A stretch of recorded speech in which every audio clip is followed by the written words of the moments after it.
guys, company's gone. It was watering day and I didn't want to leave you hanging with the mess I had with the plastic, so I want to show you a close-up of that and explain what I'm doing and why. And also we'll look at a yellow leaf and rip it off, and we'll go to the patio in the greenhouse to check on the lemon tree. So it's kind of a surprise short visit today. So I'm just going to pick up the camera and you might not see me now for the rest of the video.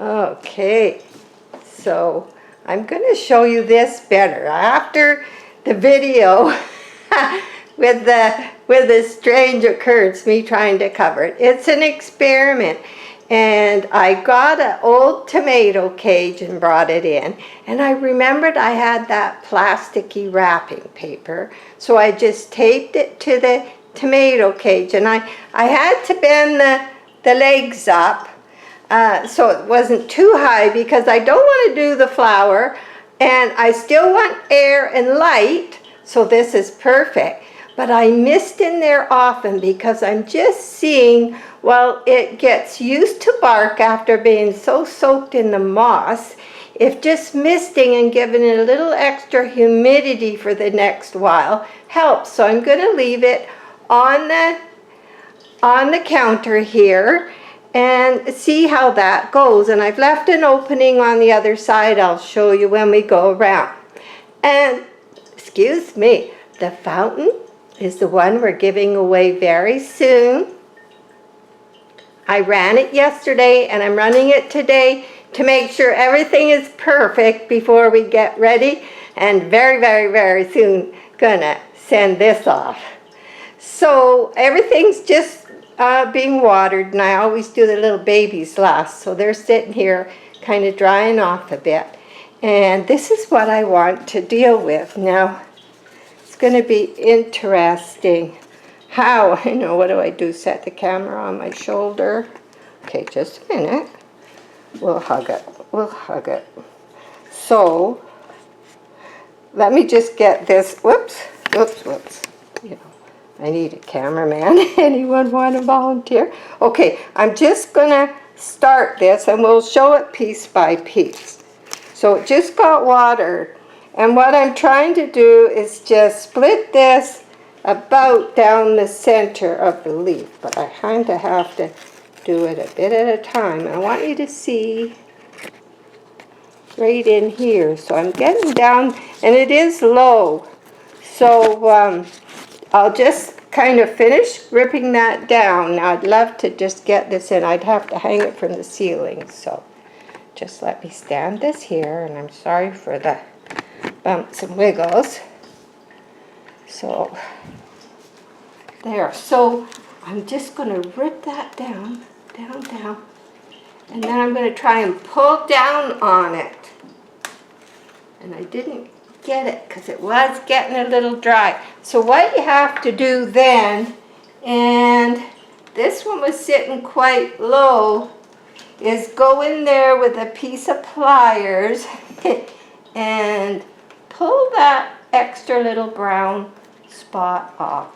Now quite often if you've got an orchid where that leaf is sitting higher than this one, you can get it, but I'm going to show you. See. The thing is, I always used to let them fall off.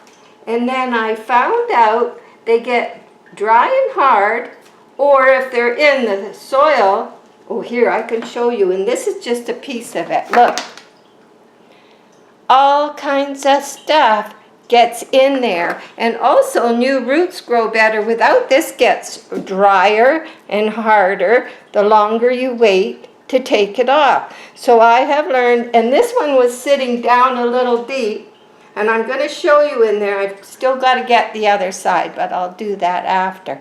And what happens if it's getting wet in this, you're creating an area where all kinds of awful things can happen. So this is why I started doing that, and I'm going to show you a close-up in there. Now, let's see, down in there is where I took it off, way down in there. So, you know, I've even gone back when I've been repotting on some of mine and done that. So, you know, though that was an original leaf from when I had the orchid, and those are all new leaves. So this is also an original leaf, but it's still good. I wouldn't take it off until it's almost ready to come off, and there's a couple here. These two are, you know, adjusting very well. They're happy to be in there together. So let's just go look.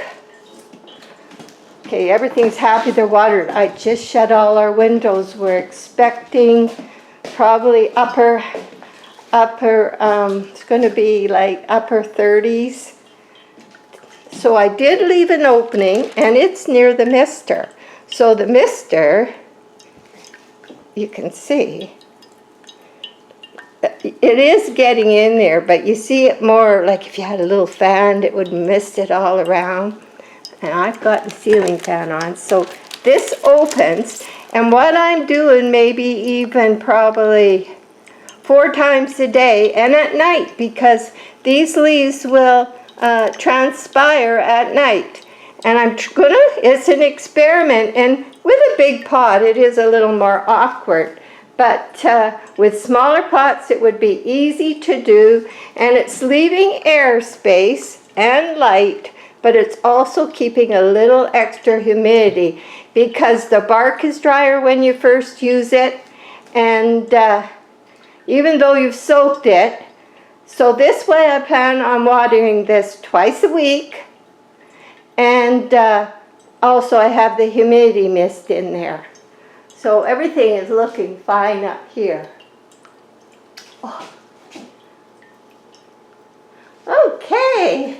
Let's go outside. We'll hope Maggie's a good girl. She may not be. Okay. Only because she's very protective. And if she sees the neighbor's dogs. Okay, let's go over here now. So I brought a bucket. You can see I had a bucket here. And I just soaked the dendrobiums. They seem fine. I don't dare put them outside yet because it's just way too hot. And I've just dunked these for a minute. They're doing good. They've never been inside since they were out in the 140s. It's going to be close to 100 today here. It's already quite hot. And I wanted to show, okay, so it's saying 90 already. And the humidity is saying 60, which is awesome. With the mister and this fountain going lava rock, and I spray these top ones, holds moisture longer because of all the holes. So if you really have dry circumstances and you go with a pot of, if you're growing rocks in a little bowl underneath, then if you put these, you're going to get more humidity because of the holes. So now, she's been outside, haven't you? Huh? Oh, she's tired. Okay, all right. Okay, let's go to the greenhouse and we'll see. Now, the only part of green grass we got, the only thing we are sprinkling is our vegetable garden. We don't wash cars, we don't wash boats. We don't use water other than from the hose to water the pots in the front. So I'm going to come out and pick some Roma tomatoes later because we have the little stove in the patio, and I'm going to roast them and I'm going to make tomato soup because, let's see if you can see, there's lots of Roma tomatoes. And those big ones over there, they're called Brandywine. They're the best tomatoes I've ever had. Very meaty, very sweet, and dark red inside. My brother was here. I sent him all the ones I could home. So The garden's doing good. Peppers are starting to grow.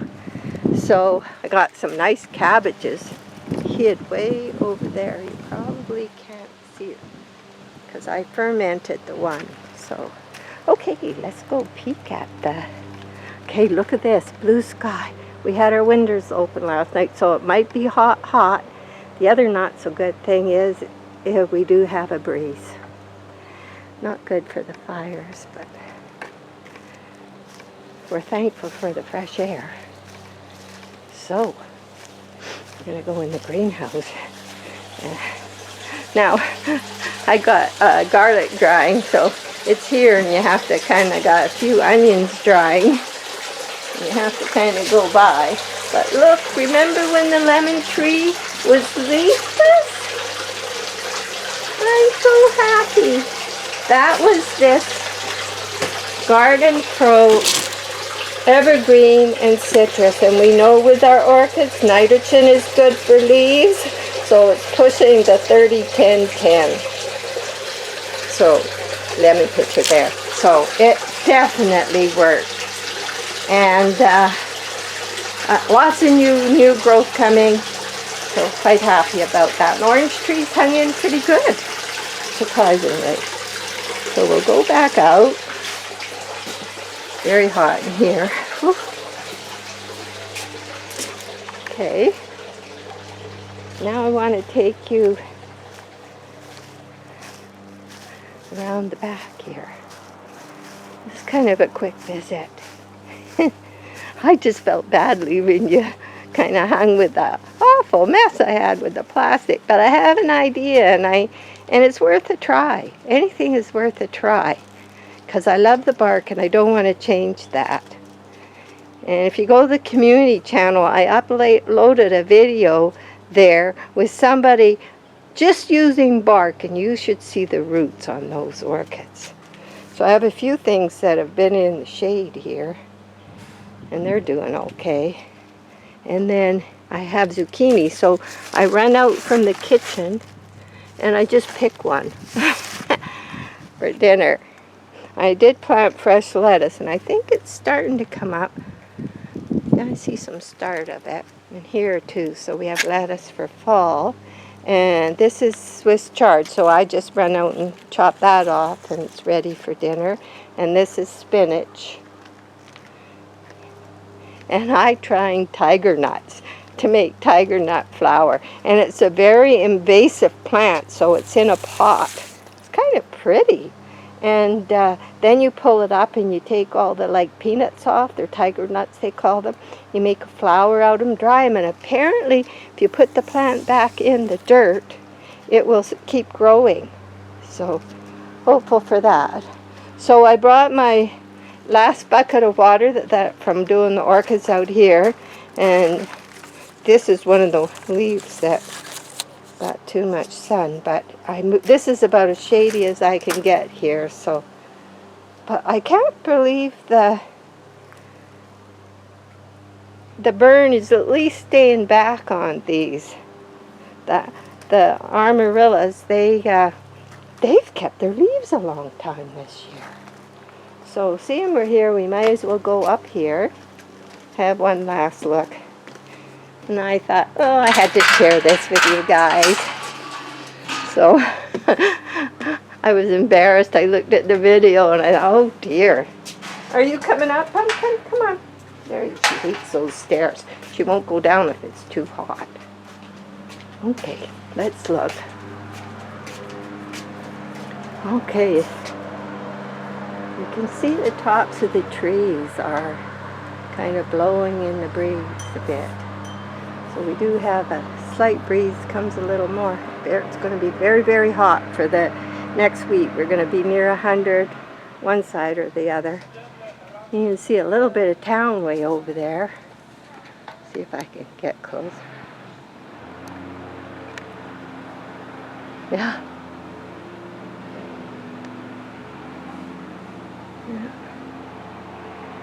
So nice to see you guys, and I'll be back soon with the video, and we'll be giving that mister away. Okay, we're going to go now. So thanks for joining me. Bye.